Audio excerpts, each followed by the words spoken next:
नमस्कार दोस्तों। वायु पुराण में आपका बहुत बहुत स्वागत है। आज हम जानने वाले हैं वायु पुराण के बारे में। तो चलिए शुरू करते हैं। वायु पुराण 18 पुराणों में से एक पुराण है। वायु पुराण में 112 अध्याय और 11,000 श्लोक मिलते हैं। इस पुराण को स्वतंत्र पुराण भी माना जाता है।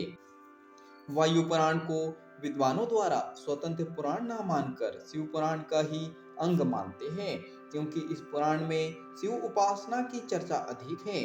वायु पुराण में खगोल, भूगोल, सृष्टि क्रम, युग, तीर्थ, पितर, श्राद्ध, राजवंश, ऋषिवंश आदि का सविस्तार का वर्णन मिलता है।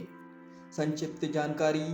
वायु पुराण में वायु देव द्वारा श्वेत कल्प के प्रसंगों में धर्मों का निर्देश दिया है, इसलिए इस पुराण को वायु पुराण कहते हैं। यह पुराण दो भागों से युक्त है, पूर्व और उत्तर। इसमें सर्ग आदि का लक्षण विस्तार पूर्वक वर्णन कहा गया है। वायु पुराण में विभिन्न मंत्रों द्वारा राजाओं के वंश का वर्णन है। इसमें सब मासों का महात्म्य का वर्णन बताकर माघ मास का अधिक फल माना जाता है। इसमें दान धर्म और राजधर्म का वर्णन विस्तार से मिलता है।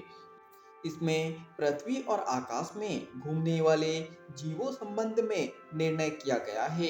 इसे वायु पुराण का पूर्व भाग कहते हैं। इसी तरह उत्तर भाग में नर्मदा के तीर्थों का वर्णन और शिव सहित का विस्तार पूर्वक वर्णन मिलता है। भगवान संपूर्ण देवताओं के लिए जिस पर विजय पाना कठिन हो और सनातन है।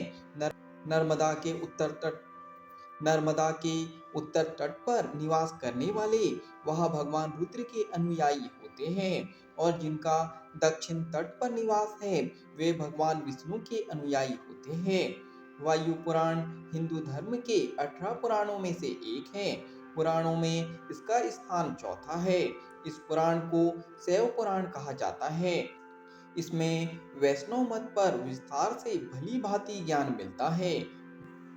वायु पुराण में श्वेत कल्प के प्रसंगों में धर्मों का शिक्षा वायुदेव ने दी, इसलिए वायु पुराण कहते हैं। वायु पुराण में दो खंड, 112 अध्याय और 11,000 श्लोक नियुक्त वर्णन है। वायु पुराण में खगोल, भूगोल, सृष्टि क्रम, युग, तीर्थ, पितर, श्राद्ध, राजवंश, ऋषिवंश आदि का सविस्तार वर्णन विस्तार पूर्वक मिलता है। ब्रह्मांड की तरह वायु पुराण 4 भागों में बांटा गया है। पहला प्रक्रिया, दूसरा अनुसंग, तीसरा उपोद्घात और चौथा उपसंहार। वायु पुराण में 5 प्रकार के धर्म का वर्णन मिलता है। वासवी पितरों की मानसी कन्या की कथा है। यह श्राप के कारण मछली के रूप में पैदा हुई।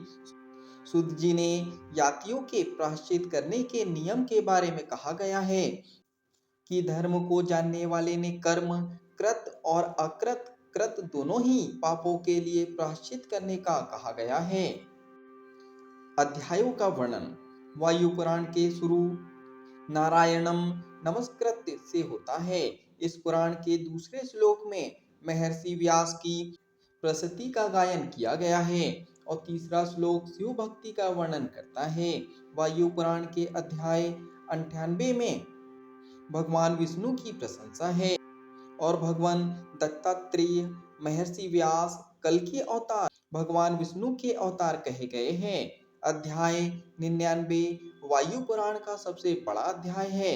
इसमें 464 श्लोक हैं, और इसमें बहुत सी प्राचीन, निश्चित और ऐतिहासिक कथाओं का वर्णन मिलता है।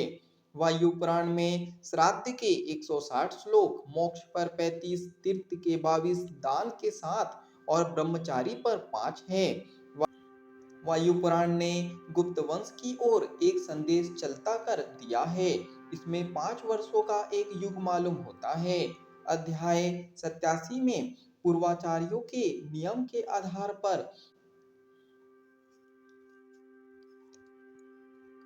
गीतालंकारों का वर्णन मिलता है। आज हमने वायु पुराण के बारे में जाना। आज के लिए इतना ही। धन्यवाद।